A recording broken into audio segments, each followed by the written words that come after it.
একটা ফুলা সরকারি চাকরি পাইছে, দৌড়ায় তার বাপ মার কাছে কইতাছে যে আব্বা আম্মা আমি তো সরকারি চাকরি পাইছি, মাসে প্রায় 2-2.5 লাখ টাকা বেতন পাইম, দেখবা তোমরা ঋণ সহকারে আমি সুদ করে লাইম। এই কথাটা কইতেই বাবা মা একে অপর থাকাইয়া একটু মুস্কি হাসি দিল। তখন ফুলাই কইতাছে কিতা, কি গো তোমরা হাসলা কেন?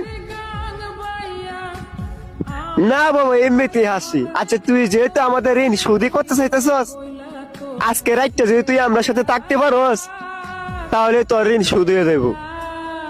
পরে ফুলাই কইতাছে কি, কই এইটা কোনো ব্যাপার হইলো? আচ্ছা ঠিক আছে আজকে রাইতে তোমরা লোক আমি ঘুমাইম। পরে দিন পরে রাইত হইলো, ফুলাই গিয়া তার বাপ মার সাথে শুইলো। শুইলা ফুলাই ঘুমাইয়া গেছে, কিন্তু বাপ মাই ঘুমাই নাই। ফুলারা ঘুমাইতে তুললে বাপে ডাকতাছে যে বাজান, ওই বাজান উঠ না, বাজান ওই বাজান উঠ না। পরে উঠছে, বুঝতেছে কি হয়েছে আমার ডাকতাছে কেন লাগে, যে বাবা আমার 1 গ্লাস পানি খাওয়াইবি। এইটা কইতে ফুলা কইতাছে কিতা, কই তুমি শোয়ার আগে 1 গ্লাস পানি লইয়া শুইতাল্লা না, 1 গ্লাস পানি লাগে আমার ডাউন লাগে। তখনও বাপে কিছু কইলো না, উইটা পানি নিয়ে খায়া লাইলো। আবার পোলা ঘুমায়া গেল।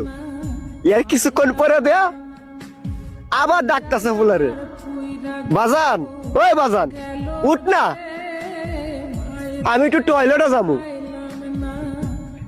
ফুলাই কইতা তুমি কি আমার ঘুমাইতা দিতা না, আগে তো তুমি একলাই টয়লেটে যাইতা, এখন কেন আমারে লাগবো। আবারও বাবাই কিছু কইলো না, ফুলাই গিয়ে ঘুমায়া গেল।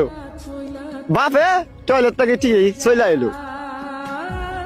এর কিছুক্ষণ পরে দে আবার ফুলারা ডাকতেছে, বাজান ওই বাজান উঠ না, আমার পেটের মধ্যে খিদা লাগছে, দেখ না ফ্রিজের ভিতরে কিছু আছে নাকি। ফুলাই কইতেছে তুমি কে লয়ে লয়ে খাও গা, আমি ভাবতাম না তোমার দিতাম, আমি ঘুমাইতেছি একটু বাজাতে টাহকের লাগিয়া। আবারও বাবা কিছু কইলো না, ফুলা দিকে সুন্দর মতো ঘুমায়া গেল।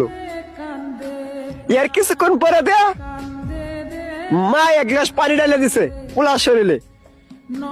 ফুলা তো বিশাল রাগ পাইছে, উঠটা কইতাছে তোমরা কি চালাইছো, একবার বাপে কই টয়লেটে যাইবো, পানি খাইবো, পেটে খিদা লাগছে ভাত খাইবো, তোমরা কি আমার ঘুমাইতে দিতা না। ওরা আস্তে করে বাপে উঠা ঘরের লাইটটা জ্বালায় দিছে, জ্বালায় দিলে কইতাছে বাজান